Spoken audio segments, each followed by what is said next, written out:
নমস্কার, north east নিউজে আপনাদের স্বাগত জানাই। মণিভূষণ চৌধুরী। বিস্তারিত সংবাদের আগে এক নজরে দেখে নেই আজকের সংবাদ শিরোনাম।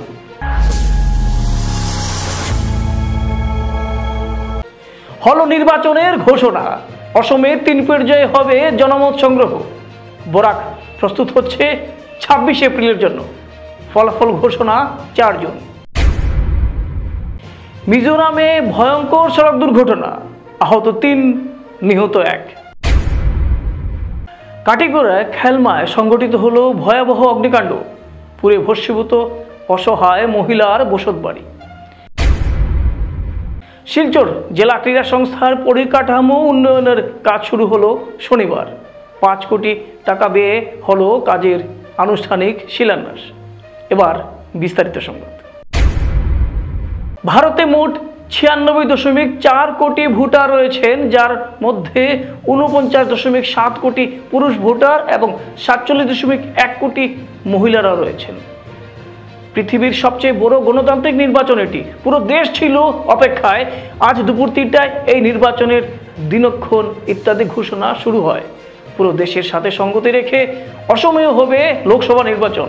অসমের 14টি লোকসভা কেন্দ্রের নির্বাচন 3টি ধাপে 19 এপ্রিল, 26 এপ্রিল এবং 7 মে অনুষ্ঠিত হবে। এই সংক্রান্ত নির্দেশিকা আজ মুখ্য নির্বাচনী আধিকারিক রাজীব কুমার ঘোষণা করেছেন। অসম, যা উত্তর পূর্বের প্রবেশদ্বার, 2024 সালের লোকসভা নির্বাচনে ক্ষমতাসীন বিজেপি বিরোধী কংগ্রেস এবং অন্যান্য আঞ্চলিক দলগুলির মধ্যে লড়াইয়ের সাক্ষী হতে প্রস্তুত। অসমে হবে 3 পর্যায়ে লোকসভা নির্বাচন। প্রথম পর্যায়ে 19 এপ্রিল ডিব্রুগড়, যোরহাট, লখিমপুর, কাজিরাঙ্গা, শোনিতপুরে। দ্বিতীয় পর্যায়ে 26 এপ্রিল শিলচর, করিমগঞ্জ, নগাঁও, ডিফু, উদালগুড়িতে এবং তৃতীয় পর্যায়ে 7 মে গুয়াহাটি, বরপেটা, ধুবড়ি, কোকরাঝাড়ে জনমত সংগ্রহ হবে। 4 জুন ফলাফল জানা যাবে কারা বসছেন দিল্লির মসনদে, জানিয়েছেন রাজীব কুমার। 2019 সালে অসমের লোকসভা নির্বাচনে 3টি রাউন্ডে অনুষ্ঠিত হয়েছিল। এখানে 2019 সালে অসমের 14টি নির্বাচনী এলাকায় ভোট হয়েছিল। 2019 সালে বিজেপি অসমের 14টি লোকসভা আসনের মধ্যে 9টি আসন জয়লাভ করেছিল। 2014 সালে 2টি থেকে তাদের সংখ্যা উল্লেখযোগ্যভাবে উন্নতি করেছে। কংগ্রেস 3টি আসনে জয়লাভ করতে সক্ষম হয়েছিল। AIUDF 1টি আসনে জয়লাভ করেছিল। বিজেপি 36% এবং কংগ্রেস 35.4% ভোট পেয়েছিল জনগণের। এবার 4 জুন জানা যাবে ফলাফল কি হবে, কারাই বা বসবেন দিল্লির মসনদে। এদিকে নির্বাচনের দিনক্ষণ ঠিক হতেই অসমের মুখ্যমন্ত্রী হিমন্ত বিশ্ব শর্মার নেতৃত্বে বিজেপির এক বিশেষ দল আজ দুপুরে অসম বিজেপির মুখ্য কার্যালয় অটল বিহারী বাজপেয়ী ভবনে এক বৈঠকে অংশগ্রহণ করেন। তাদের মতামত, 400 এর অধিক আসন দখল করে তৃতীয়বারের মতো নরেন্দ্র মোদীকে ভারতের প্রধানমন্ত্রী করতে হবে। এজন্যই ছিল আজ রাজ্য বিজেপি কার্যালয়ে বৈঠক। নর্থ ইস্ট নিউজের নিজস্ব প্রতিবেদন। In the commission, we follow a very strict policy of 3 main ideologies. One, inform, inform, inform. So we disclose whatever we do to everybody, either through our websites or through press conferences. Secondly, involve. We involve all political parties, media and other stakeholders at every stage of whatever we do. So that आपको बता भी दें हम क्या कर रहे हैं, आपके प्रश्न भी ले और उसके बाद में उसका उत्तर भी दें. So the participation and then disclosure, this is what we always manage. So in that crumb, I will first tell you what the political parties told us. हमने जो मीटिंग्स की उसमें नेशनल पार्टी के रूप में आप, बीएसपी और बाकी नेशनल रीजनल पार्टी के रूप में आप, बीएसपी, बीजेपी, बीजेडी, सीपीआईएम और इंडियन नेशनल कांग्रेस, इनके प्रतिनिधि हम लोगों से मिलने आए। तो पहले मैं आपको ये बताता हूँ उनका क्या कहना था, बिकॉज उनको जो कहना है वो हम सुने और उसका जवाब दें, ये सबसे ज़्यादा इम्पॉर्टेंट है। So the main issues inter alia were that first demand was that we ensure the neutrality of the government machinery. Many parties stated that the administration is perceived to be not neutral. So they favor a party in power. Therefore, the level playing field should be established and administration should become totally aligned to this principle. There was also an apprehension that during elections, the facilities and entitlements which are given to the political parties, जैसे ground उनको देना है, वकील्स की permission देना है, loud speaker की permission देना है, तो वो उनको नहीं मिलती है, दूसरों को जल्दी मिल जाती है. तो एक लेवल प्लेइंग फील्ड होना चाहिए, that whatever entitlement the political parties ask for, they should be given to everybody equally.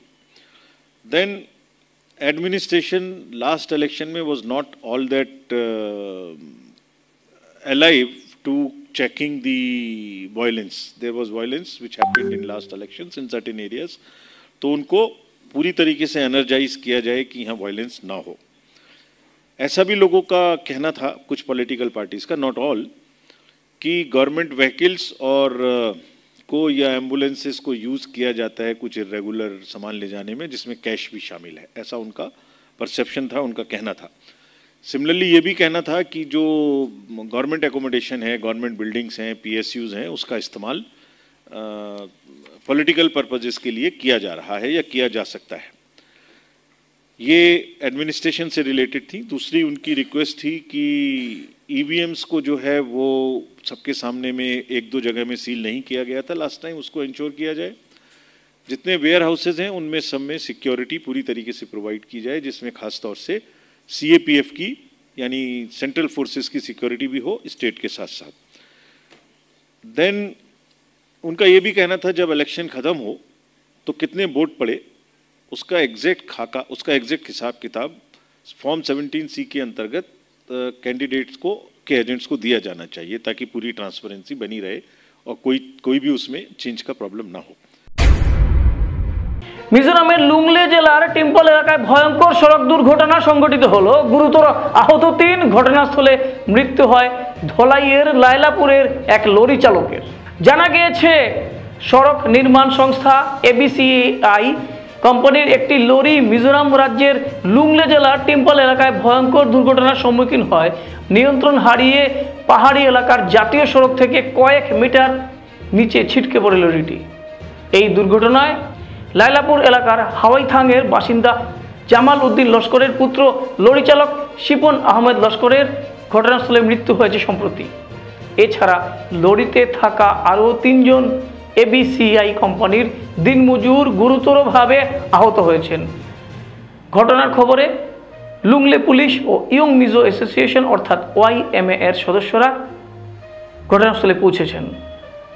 মৃতদেহ ও আহতদের উদ্ধার করে চিকিৎসার জন্য হাসপাতালে প্রেরণ করা হয়েছে। এদিকে শিপন আহমেদের মৃত্যুর খবরে দক্ষিণ ধলাইয়ে শোকের ছায়া নেমে এসেছে। শিপন আহমেদ রেখে গেছেন 2 অবুঝ কন্যা সন্তান সহ স্ত্রী। ঘটনার খবর পেয়ে পরিজনেরা মৃতদেহ বাড়িতে নিয়ে আসতে মিজোরামের উদ্দেশ্যে পাড়ি দিয়েছেন। নর্থ ইস্ট নিউজের প্রতিনিধি রাজুদের প্রতিবেদন। কাছাড় জেলার কাটিগড়া সমষ্টিতে একের পর এক ঘটনা যেন অভিশাপ হয়ে দাঁড়িয়েছে। গতকাল সমষ্টির খেলমা এলাকার দুপক্ষের তুমুল সংঘর্ষে 2 জনের মৃত্যু হয়, পাশাপাশি উভয় পক্ষের বেশ কয়েকজন গুরুতর আহত অবস্থায় বর্তমানে হাসপাতালে চিকিৎসাধীন রয়েছেন। এদিকে একই এলাকায় সংঘটিত ভয়াবহ অগ্নিকাণ্ডের ঘটনায় স্থানীয় এক অসহায় বিধবা মহিলার বসতবাড়ি পুড়ে ভস্মীভূত হয়ে যায়। ফরিদা বেগম নামের সেই অসহায় মহিলার ঘরে বৈদ্যুতিন তার শর্ট সার্কিট হওয়ার ফলে অগ্নিকাণ্ডের সূত্রপাত হয়েছে বলে খবর পাওয়া গেছে। এই ভয়াবহ ঘটনায় সর্বহারা হয়ে পড়েছেন মহিলা। স্থানীয়রা কালাইন দমকল বাহিনীকে খবর দিলেও শেষ রক্ষা হয়নি। দমকলের ইঞ্জিন ঘটনাস্থলে পৌঁছার পূর্বেই পুরো ঘরটি পুড়ে ছাই হয়ে যায়। বিষয়টি নিয়ে স্থানীয়রা সরকারের দৃষ্টি আকর্ষণ করে ফরিদা বেগম নামের অসহায় মহিলাকে সরকারি সহায়তা প্রদানের আবেদন জানিয়েছেন। নর্থ ইস্ট নিউজের বিশেষ প্রতিনিধি সুরজিৎ চক্রবর্তীর প্রতিবেদন। শিলচরে আয়োজিত গত ক্যাবিনেট বৈঠকে অসমের মুখ্যমন্ত্রী ডক্টর হিমন্ত বিশ্ব শর্মা কর্তৃক শিলচর জেলা ক্রীড়া সংস্থার পরিকাঠামো উন্নয়নে 10 কোটি টাকা বরাদ্দ করার ঘোষণা করেছিলেন। মুখ্যমন্ত্রীর সেই প্রতিশ্রুতি অনুযায়ী শনিবার প্রথম পর্যায়ের কাজ শুরু করা হয়। এদিন শিলচরের অতিরিক্ত জেলাশাসক যুবরাজ বরঠাকুর রিমোট টিপে সরকারের 5 কোটি টাকা ব্যয়ে কাজের আনুষ্ঠানিক শিলান্যাস করেন। এই উপলক্ষে আয়োজিত এক সংক্ষিপ্ত অনুষ্ঠানে বক্তব্য রাখতে গিয়ে জেলা ক্রীড়া সংস্থার সভাপতি শিবব্রত দত্ত জানান, অসম সরকারের বরাদ্দকৃত অর্থে আগামীতে শিলচর জেলা ক্রীড়া সংস্থা একটি পূর্ণাঙ্গ রূপ পাবে এবং খেলাধুলার ক্ষেত্রে কাছাড় সহ গোটা উপত্যকা আরও এগিয়ে যাবে। বিধায়কের প্রচেষ্টা ও মুখ্যমন্ত্রীর সহায়তায় শনিবার প্রথম পর্যায়ে বরাদ্দকৃত 5 কোটি টাকা ব্যয়ে কাজের শুভ শিলান্যাস হয়। স্থানীয় বিধায়ক দীপায়ন চক্রবর্তী সহ অসম সরকারকে ধন্যবাদ ও কৃতজ্ঞতা জ্ঞাপন করেছেন শিলচর ডিএসএর কর্মকর্তারা। নর্থ ইস্ট নিউজের বিশেষ প্রতিনিধি সুরজিৎ চক্রবর্তীর প্রতিবেদন।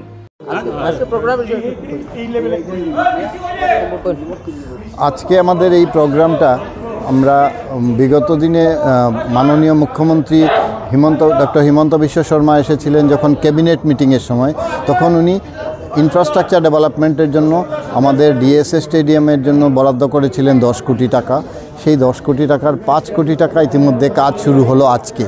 তো আজকে যে কাজ শুরু হলো, আমরা অতি আনন্দিত এই কারণে যে আমরা জেলা ক্রীড়া সংস্থা এই টাকা দিয়ে আমাদের জেলা ক্রীড়া সংস্থার যে স্টেডিয়ামটা সেটা পূর্ণাঙ্গ রূপ পাবে আমরা আশা করছি, এবং খেলাধুলার উন্নয়নে আমরা যেভাবে সচেষ্ট আছি এবং আমাদের মাননীয় মুখ্যমন্ত্রী যেভাবে খেলাধুলা প্রসারের জন্য নিজেকে জড়িয়ে রেখেছেন, কিছুদিন আগেই আপনারা দেখেছেন খেল মহারণ করলেন এবং সারা স্টেটে আসামের পুরো জায়গায় কোনায় কোনায় জিপি লেভেল থেকে হাইয়েস্ট লেভেল অবধি 5টা ডিসিপ্লিনে এত সুন্দর খেলা হয়েছে এবং সেখান থেকে অনেক খেলোয়াড় বেরিয়ে আসবে আমাদের আশা।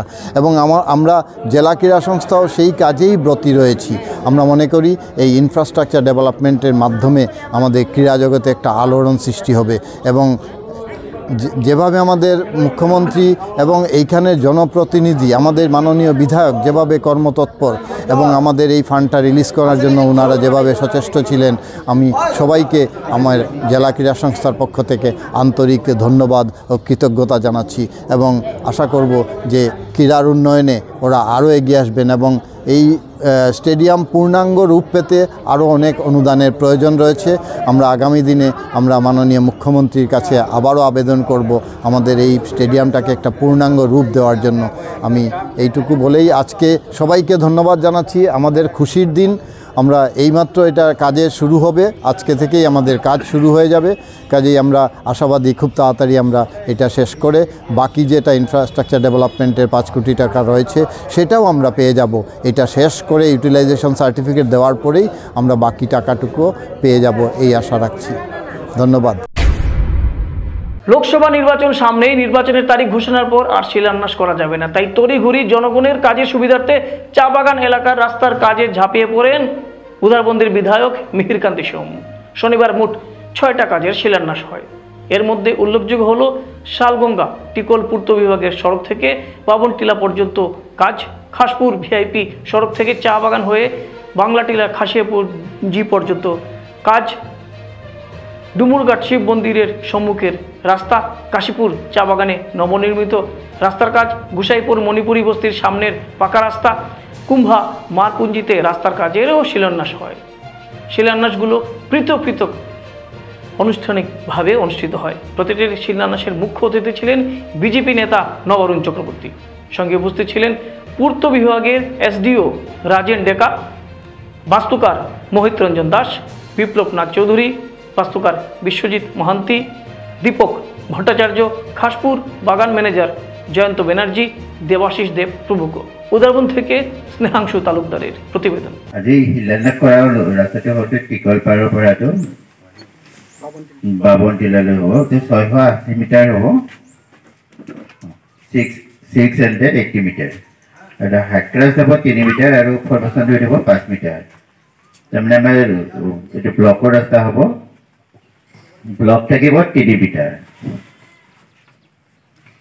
তাৰ লগত আমাৰ জিএছবি আৰু ডব্লিউএম এটা লাইন থাকিব, এইটো থাকিব আমাৰ 7.5। জন্য একটা স্বপ্ন পূরণের দিন। এটা আমরা অনেক দিন থেকে আপনাদের ইচ্ছা ছিল এই রাস্তাটা হবে। আপনারা এই এলাকার জনসাধারণ ভারতীয় জনতা পার্টির সঙ্গে ওতপ্রোতভাবে জড়িত। আপনারা সব সময় এই দলের সঙ্গে আপনারা আছেন। আর আমাদের প্রতিনিধিরা নির্বাচিত হওয়ার পর বারবার প্রচেষ্টা করেছেন, আমরা অনুরোধ করেছি যে কিভাবে এই রাস্তাটা এখানে করা যায়, কিন্তু জিপি বা অন্যান্য জানেন আপনারা যে গত যে টার্মটা গেল সেই টার্মে আপনাদের এই শালগঙ্গা জিপির সভাপতি কিন্তু আপনারা জেতাতে পারেননি, যার জন্য আমাদের অনেক ডেভেলপমেন্ট কাজে অসুবিধা হয়েছে।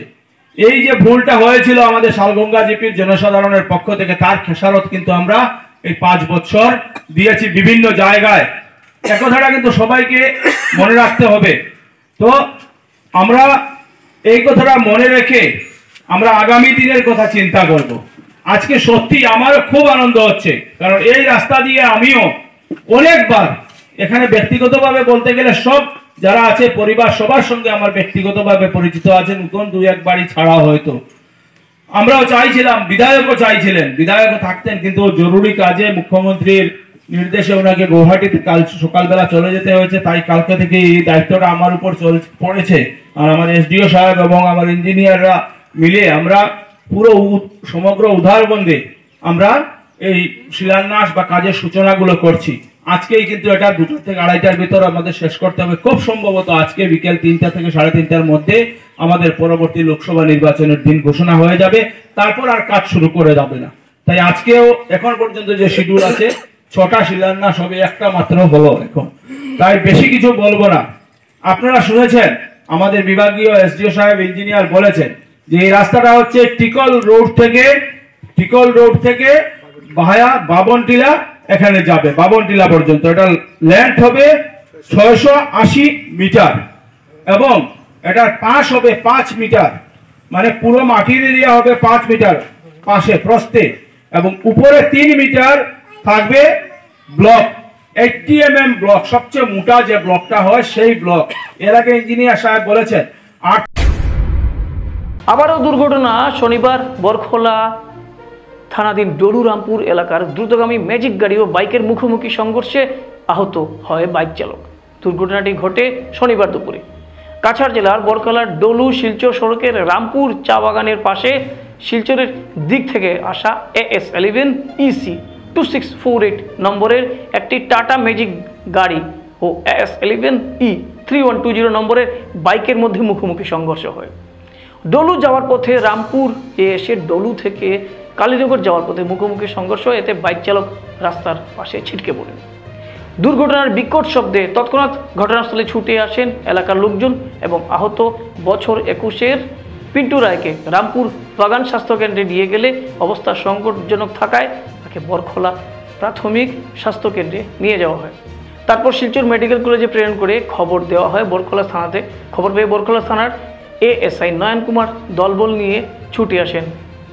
দুর্ঘটনাগ্রস্ত বাইক ও টাটা ম্যাজিক গাড়িটি উদ্ধার করে নিয়ে যান বরখোলা থানায়। নর্থ ইস্ট নিউজের বিশেষ প্রতিনিধি সুরজিৎ চক্রবর্তীর প্রতিবেদন। শিলচর মধুরবন 10ম খণ্ডের এক বাড়িতে কাছাড় পুলিশের ড্রাগস বিরোধী অভিযানে একজন যুবক সহ বৃহৎ পরিমাণে ইয়াবা ট্যাবলেট জব্দ করা হয়। গোপন সূত্রের ভিত্তিতে শুক্রবার রাতে CRPF-এর সঙ্গে অসম পুলিশের যৌথ অভিযান চালিয়ে এই বাড়ি থেকে 10,000 ইয়াবা ট্যাবলেট উদ্ধার করা হয়। পাশাপাশি সালমান মজুমদার নামে এক যুবককে গ্রেফতার করা হয়। পুলিশ তদন্ত অব্যাহত রেখেছে। নর্থ ইস্ট নিউজের প্রতিনিধি অমল ঋষির প্রতিবেদন। সংবাদ শেষ করার আগে আরও একবার দেখে নেই আজকের সংবাদ শিরোনাম। হলো নির্বাচনের ঘোষণা, অসমে 3 পর্যায়ে হবে জনমত সংগ্রহ। বরাক প্রস্তুত হচ্ছে 26 এপ্রিলের জন্য, ফলাফল ঘোষণা 4 জুন। মিজোরামে ভয়ঙ্কর সড়ক দুর্ঘটনা, আহত 3, নিহত 1। কাটিগড়ায় খেলমায় সংঘটিত হলো ভয়াবহ অগ্নিকাণ্ড, পুড়ে ভস্মীভূত অসহায় মহিলার বসতবাড়ি। শিলচর জেলা ক্রীড়া সংস্থার পরিকাঠামো উন্নয়নের কাজ শুরু হলো শনিবার। 5 কোটি টাকা ব্যয়ে হলো কাজের আনুষ্ঠানিক শিলান্যাস। ভারতের উত্তর পূর্বাঞ্চলের পাশাপাশি অন্যান্য স্থানের খবর দ্রুত পাওয়ার জন্য দেখতে থাকুন নর্থ ইস্ট নিউজ। ধন্যবাদ।